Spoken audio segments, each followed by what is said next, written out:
Bienvenue dans un nouvel épisode de HMPV, menace respiratoire commune mais inconnue. Dans cette série de podcasts, nous nous entretenons avec des experts pour comprendre l'impact du HMPV sur les adultes âgés et à risque, ainsi que la meilleure façon de nous protéger contre cette maladie respiratoire peu connue mais courante. Dans le dernier épisode, Mademoiselle Toni Winder et M. Radu Constantinescu ont donné un aperçu des défis auxquels sont confrontées diverses communautés de patients pendant la saison des maladies respiratoires. De plus, le Dr Melissa Andrew a parlé de ses expériences dans le traitement des personnes âgées, parmi d'autres groupes à risque atteints de maladies respiratoires, y compris le HMPV. Cet épisode a fourni un équilibre de patience. Point de vue des aidants et des prestataires de soins de santé pour partager une perspective centrée sur la personne sur le HMPVA. Reconnaître le grand impact que les histoires ont sur la sensibilisation. Dans le dernier épisode de la série, le Dr Brian Lavis se penche sur la perspective plus large de la santé publique. Explorer les conséquences sociétales du HMPV ainsi que la recherche et le développement actuel dans ce domaine. Merci beaucoup, Dr Libby, de vous joindre à nous aujourd'hui. Je me demande si vous pourriez nous faire une brève introduction et nous parler un peu de vous. Je suis donc Brian Labu. Je suis épidémiologiste spécialiste des maladies infectieuses et professeur adjoint à l'école de santé publique de l'UNLV. J'ai passé les 25 dernières années à travailler dans le domaine des maladies infectieuses. Et ce faisant, vous avez passé beaucoup de temps à vous occuper de différentes maladies respiratoires, parce qu'elles sont le plus gros problème auquel nous sommes confrontés dans notre communauté chaque année. J'étudie donc toutes sortes de maladies comme celle-ci. J'ai beaucoup travaillé sur le Covid. Toute ma carrière, j'ai fait de la surveillance des maladies. Donc le suivi de la grippe chaque année. Lorsque nous avons eu la pandémie de grippe de 2009, la dernière à laquelle nous avons dû faire face. J'ai travaillé là-dessus et j'ai travaillé sur de nombreux sujets liés aux maladies infectieuses au cours de ma carrière. Merci beaucoup. Je me demande donc si vous pouvez nous parler un peu de HMPV et de vous si vous pouvez nous le dire.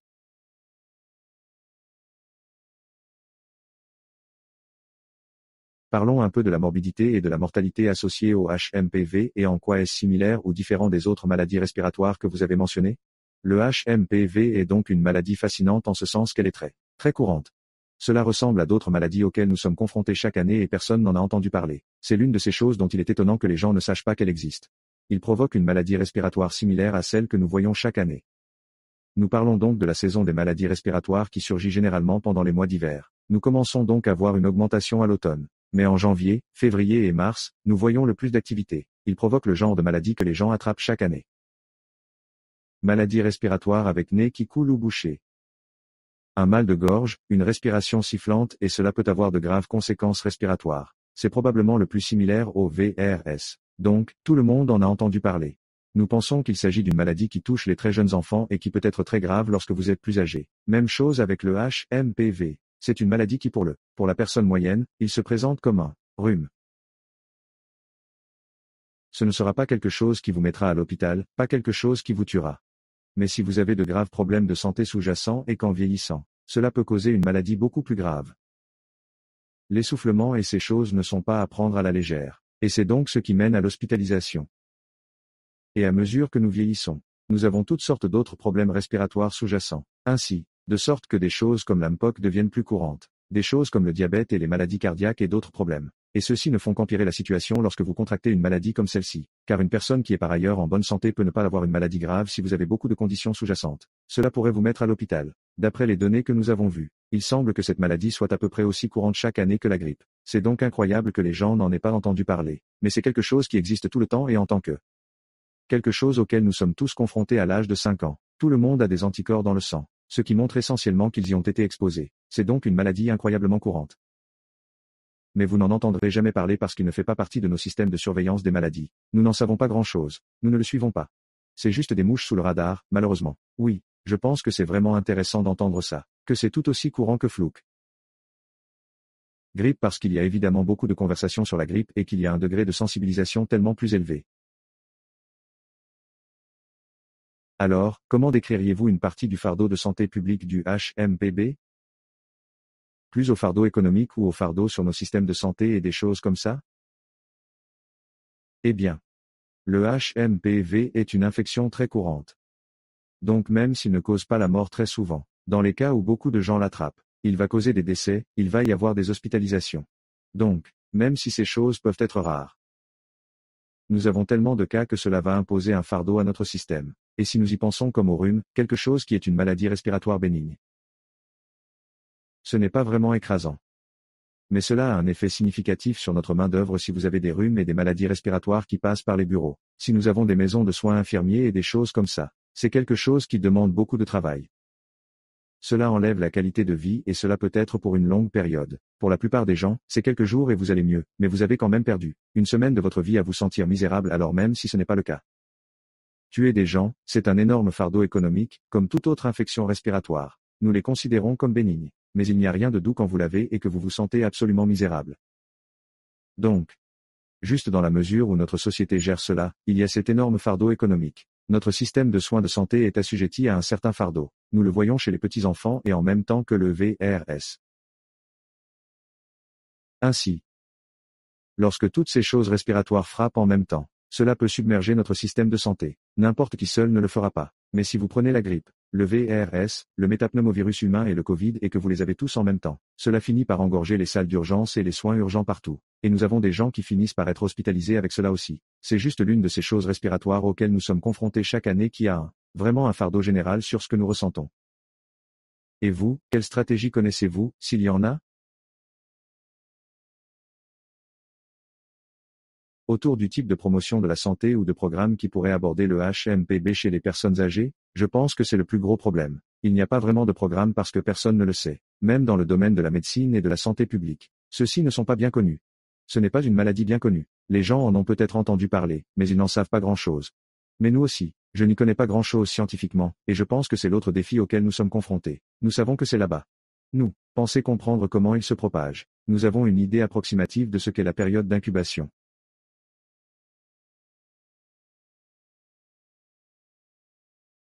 Mais elle n'est pas bien caractérisée comme la grippe ou la Covid ou certaines des choses dans lesquelles nous venons de nous lancer et que nous avons passé beaucoup de temps à essayer de comprendre. Et donc, en plus de cela, les cliniciens n'y pensent pas, le public n'y pense pas. Il n'est pas inclus dans les systèmes de surveillance de la santé publique.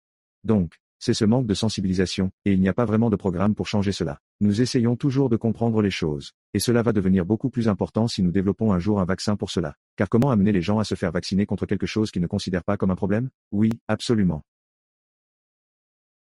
Je pense que c'est une bonne transition vers l'état du développement des vaccins pour le HMPV.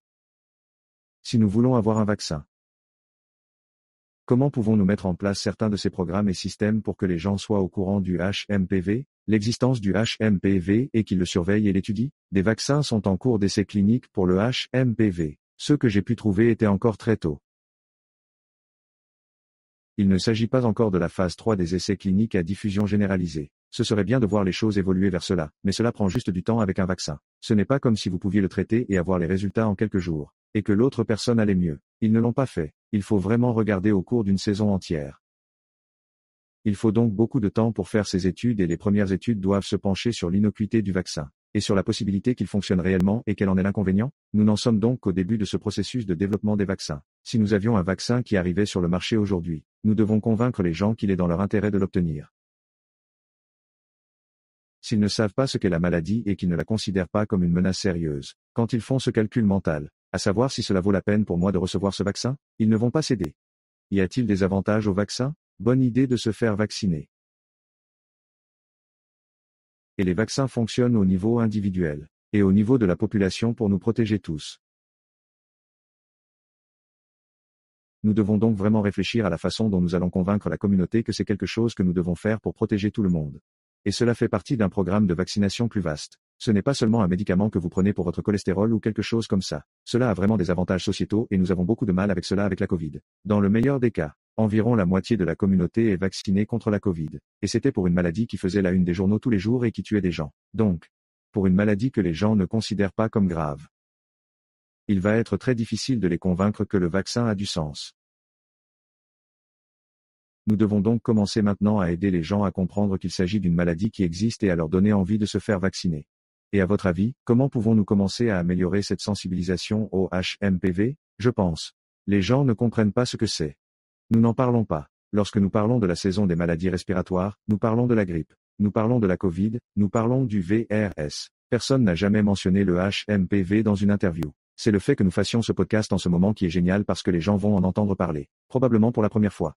Et cela a en partie à voir avec une nouvelle maladie. C'est quelque chose que nous avons découvert en 2001. Ce n'était pas comme si c'était apparu en 2001. Il existe probablement depuis environ 50 ans. Et nous avons finalement identifié le virus. Mais c'est une chose nouvelle dont les gens n'ont pas entendu parler. C'est vraiment le défi auquel nous sommes confrontés en ce moment. Juste faire comprendre aux gens que cela existe.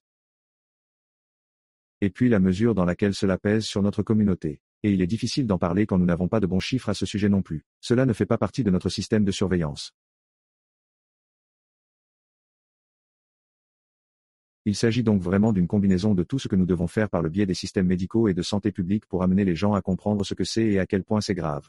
Mais pour certaines choses, nous ne pouvons pas en parler tant que nous n'avons pas vraiment caractérisé à quel point c'est grave. Et puis, à ce moment-là, le type de test de diagnostic, de surveillance peut-il être amélioré? Diriez-vous que cela pourrait être une première étape utile pour comprendre le fardeau, mais aussi pour sensibiliser le public? Y a-t-il donc des stratégies que nous devrions mettre en œuvre? Et pour améliorer le dépistage, le diagnostic et la surveillance. En ce qui concerne la surveillance, elle est incluse dans certains systèmes de surveillance. Nous avons mis en place un programme dans le sud du Nevada il y a quelques années. Nous examinions ce qui circulait dans la communauté et caractérisions environ 20 virus différents chaque année. Et nous transmettions de l'information aux cliniciens en leur disant voici ce qui se passait. Et cela a aidé à faire prendre conscience que la maladie était là. Nous devons faire plus de ces choses à l'échelle nationale. Le défi de la surveillance est qu'il ne s'agit pas d'une maladie qui pousse les gens à se faire soigner la plupart du temps. Et s'ils reçoivent des soins, il n'y a pas vraiment de traitement, donc ce n'est pas le cas. C'est logique si vous venez au cabinet du médecin avec une maladie respiratoire bénigne. Ils vont vous donner quelque chose pour vous sentir mieux et probablement ne jamais tester pour ce que c'est. Et en quelques jours, vous vous sentirez mieux de toute façon. Et donc effectuer le test n'a vraiment aucun avantage pour le patient. Il n'est donc pas logique de faire ce test à moins que quelqu'un ne soit hospitalisé pour une maladie grave. Par conséquent, ce n'est pas quelque chose que nous suivons vraiment. Nous ne recevons pas ces rapports des cliniciens.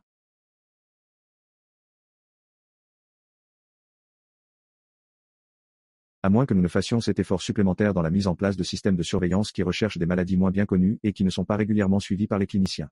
Il faut consacrer beaucoup plus d'efforts à l'obtention de ces échantillons et à la réalisation de ces tests. Je pense donc qu'une grande partie du fardeau incombe au système de santé publique. Pour vraiment commencer à suivre cela et à diffuser l'information que c'est ce que nous voyons en ce moment. C'est à quel point c'est grave, à quel point c'est courant. Et faire savoir aux gens que c'est dans notre communauté tout le temps. Plutôt que dans des projets de recherche vraiment ponctuels pour essayer de dire voici ce qui s'est passé sur une courte période de temps dans notre communauté. Et penser à une sorte de système de santé publique. Quoi? Que pensez-vous qu'il faut pour s'assurer que ce type de système de santé publique et les décideurs de ce côté-ci peuvent prendre des mesures? Est-ce peut-être une synthèse de preuves ou une recherche? Certaines de ces structures pour parler à ce genre de décideurs en santé publique? La question de la santé publique est la seule solution à chaque problème de santé publique. C'est une question de financement. Les systèmes de santé publique ne sont pas bien financés. En cas d'urgence, tout le monde veut intervenir et faire quelque chose. Nous l'avons vu avec le Covid. La Covid est apparue et des milliards de dollars ont été investis dans toutes sortes de programmes de surveillance et de projets de recherche. Mais lorsque l'urgence disparaît, ce financement se tarit. Il est donc très difficile de s'intéresser à ces problèmes courants auxquels nous sommes confrontés tout le temps. La grippe est quelque chose dont nous savons qu'elle existe. Nous avons un système de surveillance pour cela. Nous le suivons à l'échelle nationale. Mais il est vraiment sous-financé et nous y prêtons attention lorsqu'une nouvelle souche apparaît et qu'elle se transforme. Quelque chose comme la pandémie de H1N1 que nous avons eue en 2009. Et c'est vraiment le grand défi, l'obtenir.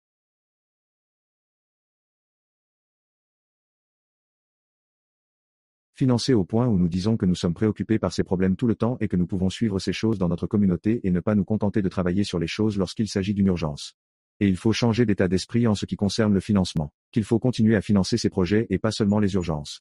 Parce que sans ça, nous ne pouvons pas caractériser où il se trouve, nous ne pouvons pas le décrire, nous ne savons pas ce qu'est la normalité, donc nous ne pouvons pas parler de ce qu'est la normale. Et nous ne pouvons pas dire, oh, c'est devenu un problème beaucoup plus important si nous ne pouvons même pas dire que c'est un problème au départ. Et quel est selon vous le rôle? Partagez ce message. Certains défenseurs comme l'IFA, par exemple, nous essayons de faire notre part, mais il y a aussi des prestataires de soins de santé qui, à mon avis, peuvent être une voix importante, des experts en santé publique comme vous.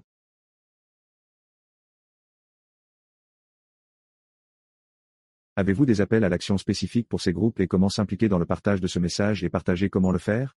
Mettre l'accent sur l'importance de la santé publique, mais aussi renforcer certains de ces systèmes. C'est vraiment tout un défi de vendre la santé publique à n'importe qui et donc nous pouvons faire en sorte que les gens en parlent. Mais vous devez vraiment le faire. Mettez de l'argent derrière cela pour vraiment faire une différence. Et cela a toujours été le défi. Et donc, quand mes étudiants me posent des questions sur ce genre de choses, je leur disais la même chose. Pensez à la santé publique lorsque vous votez. Réfléchissez aux candidats qui vont soutenir les initiatives de santé publique. Et mettre en place les choses dont nous avons besoin pour améliorer notre communauté. Tout le monde est prêt à intervenir en cas d'urgence. Ce sont les gens qui sont prêts à y prêter attention lorsqu'il n'y a pas d'urgence et à les considérer comme des problèmes réguliers. Toute notre population vieillit. Ce genre de questions va devenir de plus en plus important sur une base régulière. Mais il y a aussi cet énorme fardeau qu'ils viennent de mettre. D'une année à l'autre. Quoi qu'il en soit, je vais juste qu'il y a beaucoup de gens malades et que nous nous sentons misérables. Ce serait peut-être mieux si nous n'avions pas à passer par tout cela. Et donc, pour moi, c'est juste cette action politique générale de, en y pensant, priorité. La politique pour soutenir la santé publique est plutôt que de la laisser être une réflexion après coup.